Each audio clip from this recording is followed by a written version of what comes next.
Hi friends, Sahana form YouTube சேனலை subscribe பண்ண எல்லாருக்கும் நன்றி. மேலும் சப்ஸ்கிரைப் பண்ணாதவங்க சஹானா ஃபார்ம் யூடியூப் சேனலை சப்ஸ்கிரைப் பண்ணிக்கோங்க. நம்ம இன்றைக்கி இந்த வீடியோவில் என்ன பார்க்க போகிறோம் பார்த்தீங்கன்னா, குறைந்த செலவில் எப்படி பராமரிக்கிறதை பற்றி வீடியோ பார்க்க போகிறோம். நம்ம ஏற்கனவே பார்த்திங்கன்னா இருந்த செட்டை புதுப்பிச்சிருக்கோம். அதன் அடிப்படையில் பார்த்திங்கன்னா ஒரு பரன்கிறது பார்த்திங்கன்னா நம்மளுடைய தேவைக்கு ஏற்ப சிம்பிளாகவும் அடிச்சுக்கிடலாம். அதுக்காண்டி பெரிய அளவில் பணம் முதலீடு போட்டு பண்ணணும்னு அவசியம் கிடையாது. நம்மக்கிட்ட பெரிய பரன் செட்டும் இருக்குது. அது போக இப்போ தற்சமய பயன்பாட்டுக்காக, ஏன்னா ஆடுங்க நிறையா குட்டி போடும்போது கிடா குட்டிகளை ஒரு 3 மாதத்தில் பிரிக்க வேண்டியது இருக்கும். அதை ஆடுகளோட வளர்க்க முடியாது. அதுகளுக்காகவே நம்ம ஏற்கனவே நம்மகிட்ட இருக்க மாட்டு கொட்டகையில் எப்படி சிம்பிளாக பராமரிக்கிறங்கிறத பற்றி பார்க்கலாம்.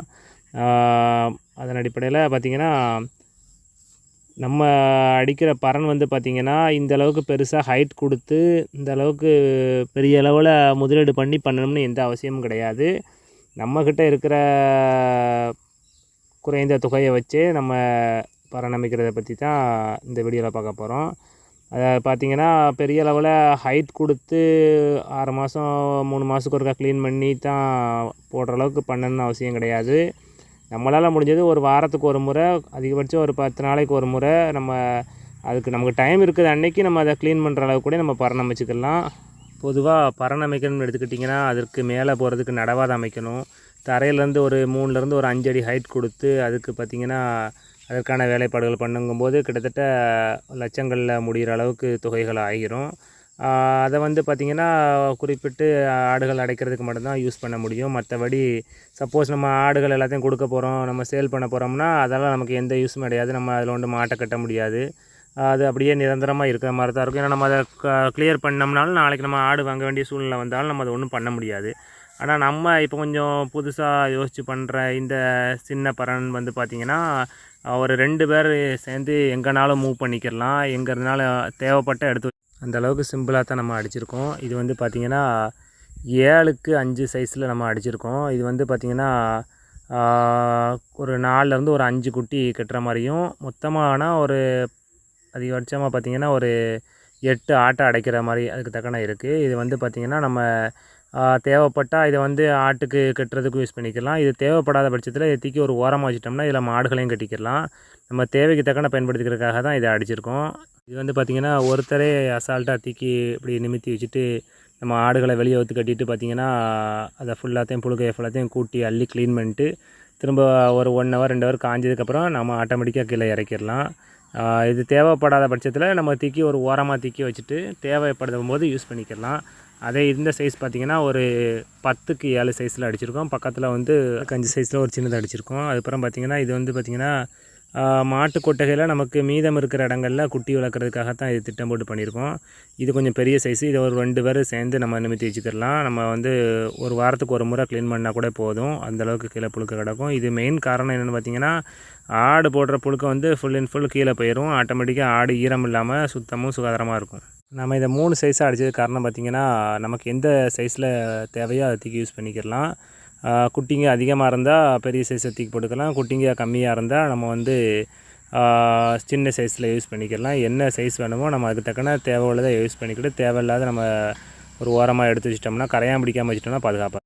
இது எப்படி க்ளீன் பண்ணுங்கிறத பற்றி பார்க்கலாம். குட்டிகளை அவுத்து வேறு எதுக்கே மாற்றி கட்டிட்டு, அதுக்கப்புறம் பார்த்திங்கன்னா விளக்குமாறு வச்சு பார்த்திங்கன்னா மேலே உள்ள இருக்கிற புழுக்கையில் ஃபுல்லாத்தையும் லைட்டாக தட்டி விட்டு க்ளீன் பண்ணி முடிச்சுட்டு, அதுக்கப்புறம் பார்த்திங்கன்னா இது சிம்பிளாக சின்னதாக இருக்கனால 2 பேர்லாம் தேவைப்படாது.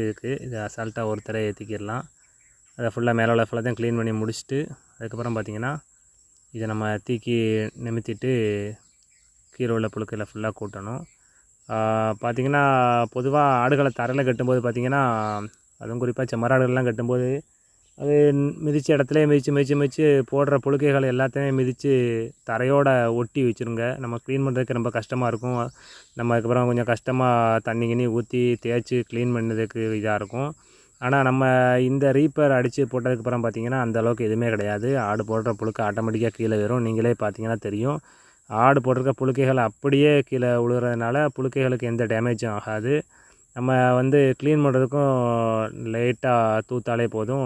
மொத்தமாக கூட்டி அள்ளி க்ளீன் பண்ணிட்டு ஒரு வாளி தண்ணியை ஊற்றி விட்டு கழுவி விட்டு அதுக்கு மேலே ஃபினாயில் ஏதாவது ஊற்றுனோம்னாலே போதும், அதோடு முடிஞ்சிடும். மெயினாக அது ஒன்று. இதே இது நம்ம வந்து கட்டுற இடத்துல கட்டினோம்னா ஆட்டுக்கு மேலே அழுக்கு அதிகமாகும். அதுபோக புழுக்கைகள் வந்து தரையில் ஒட்டிக்கிறதுனால நம்ம கஷ்டமாக இருக்கும். இது போட்டதுலேருந்து நமக்கு எந்த கஷ்டமும் இல்லாது ஒரு வாரத்துக்கு ஒரு முறை நம்ம க்ளீன் பண்ணிக்கிறோம். க்ளீன் பண்ணி முடித்தோடனே கீழே மேலே எல்லாம் ஃபினாயில் போட்டு க்ளீன் பண்ணி வச்சுக்கிறதும். எங்கே தேவையோ அங்கே நம்ம தூக்கி இதை போட்டுக்கிடலாம். நமக்கு மாடு அதிகமாக இருந்தால் மாட்டுக்கு போடுறதுக்கு இடம் வேணுன்னா நம்ம இதை தூக்கி உரமாக வச்சுக்கிடலாம். மாடு கம்மியாக இருக்கும்போது நம்ம செட்டுக்குள்ளே தூக்கி போட்டு யூஸ் பண்ணிக்கிடலாம். முக்கியமாக மட்டி இல்லை பெயிண்ட் பண்ணி வச்சிட்டோம்னா அதுக்கு எந்த டேமேஜும் ஆகாது. நம்ம தேவைப்பட்டால் கொஞ்சம் அப்டேட்டாக கொஞ்சம் ஹைட் கொடுத்து கூட நம்ம பண்ணிக்கிடலாம். பெரிய லெவலெலாம் பண்ணணும்னு அவசியம் இல்லை. ஒரு 2 அடியோ இல்லை 1 அடியோ ஹைட்டுக்கு வந்து பார்த்திங்கன்னா 2 பக்கம் செங்கல் வச்சு கட்டி அதோட அளவுகளை கனெக்ட் பண்ணிக்கிட்டு பார்த்திங்கன்னா நம்ம இதை தூக்கி அது மேலே வச்சுக்கிற மாதிரி இருந்தோம்னா நம்ம டெய்லி கூட கீழோடி நம்ம ஒரு அடி ஹைட் இருக்கும்போது நம்ம விளக்கமாக வச்சு அன்னன்னைக்கு க்ளீன் பண்ணிக்கிடலாம். க்ளீன் பண்ணும்போது நமக்கு கொஞ்சம் ஹைட்டாகவும் இருக்கும், கொஞ்சம் காத்தோட்டமாகவும் இருக்கும். கொஞ்சம் சாய்வான இடத்துல ஓடும்போது ஆடு விடுற யூரின் எல்லாமே ஆட்டோமேட்டிக்காக கீழே வர்ற மாதிரி இருந்தால் நமக்கு எந்த பிரச்சனையுமே கிடையாது. அதுபோக பார்த்திங்கன்னா இதை அடிக்கிறதுக்கான செலவு வந்து பார்த்திங்கன்னா பெரிய லெவலெலாம் ஆகலை. நாங்கள் சிம்பிளாக தான் பண்ணதுனால எங்களுக்கு குறைந்த செலவில் இது பண்ணிக்கிட்டோம். மொத்தம் 3 சைஸில் பண்ணோம்னு சொல்லியிருந்தேன். 10க்கு 7, 5க்கு 7, 7க்கு 7 அந்த சைஸில் 3 பண்ணுறோம். இது வந்து மொத்தமாக எடுத்து ஒன்றா போட்டோம்னா ஒரு 25 குட்டிகளை நம்ம அதில் வந்து அடைச்சிக்கிடலாம். தேவைப்படும் போது கட்டி போடுற மாதிரி இருந்தால் ஒரு 15 இல்லை ஒரு 12 குட்டிகளை நம்ம இதில் வந்து கட்டி போட்டுக்கிடலாம். அதுக்கு தக்கன இந்த பரண் அமைக்கிறதுக்காக நம்ம செஞ்ச செலவோட கணக்கு வழக்கு பார்த்திங்கன்னா இதில் இருக்குது. பார்த்திங்கன்னா நம்ம ரீப்பர் வாங்கிறது அப்படிங்கிற செலவில் பார்த்திங்கன்னா ஒரு 5000 ரூபாய்க்கு ரீப்பர் வாங்கணும். நம்ம வந்து பழைய மரக்கடையில் போய் பழைய மர ஜன்னல் கிடைக்கிறோமா அந்த கடைகளில் தான் வாங்கணும். ரீப்பருக்கு மட்டும் பார்த்திங்கன்னா நமக்கு ஒரு பெரிய சைஸ் ரீப்பர், சின்ன சைஸ் ரீப்பர் எல்லாத்துக்கும் சேர்த்து மொத்தம் பார்த்திங்கன்னா ஒரு 5000 ரூபா வந்துச்சு. அதுக்கப்புறம் அதை எடுத்து வரதுக்கான வண்டி வாடகை ஒரு 500. அதுக்கப்புறம் பார்த்திங்கன்னா தச்சர் வந்து 3 நாள் வேலை பார்த்துருக்காரு.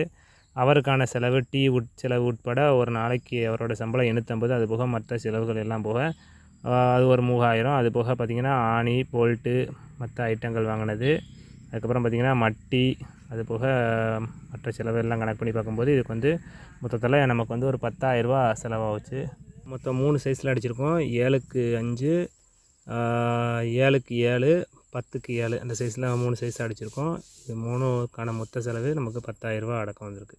முக்கியமான காரணம் குறைந்த செலவில் அடிக்கிறதுக்கு காரணம் என்னென்னு பார்த்திங்கன்னா எல்லாமே புது மெட்டீரியல் எதுவுமே கிடையாது. எல்லாமே அதாவது மரம் உட்பட எல்லாமே பழைய மரம் தான். பழைய மரக்கடையிலவே நம்ம வெயிட் போட்டு தான் எடுத்து வந்தோம். கிலோவுக்கு 30-35 ரூபா வந்துச்சு. அது போக பார்த்திங்கன்னா எல்லாமே தேக்கு, வெண்தேக்கு, அது போக பார்த்திங்கன்னா மெட்டீரியல் எல்லாமே படாக்கு இந்த ஐட்டம் தான் நல்லா ஸ்ட்ராங்காக இருக்குது. நம்ம அதுக்கு வந்து ஃபைனலாக பைக் ஆயில் வந்து கொடுத்துருக்கோம். மேலும் இது போன்ற பயனுள்ள தகவல்களை தெரிந்து கொள்ள நமது சகானா ஃபார்ம் யூடியூப் சேனலை சப்ஸ்கிரைப் பண்ணிக்கோங்க. நன்றி.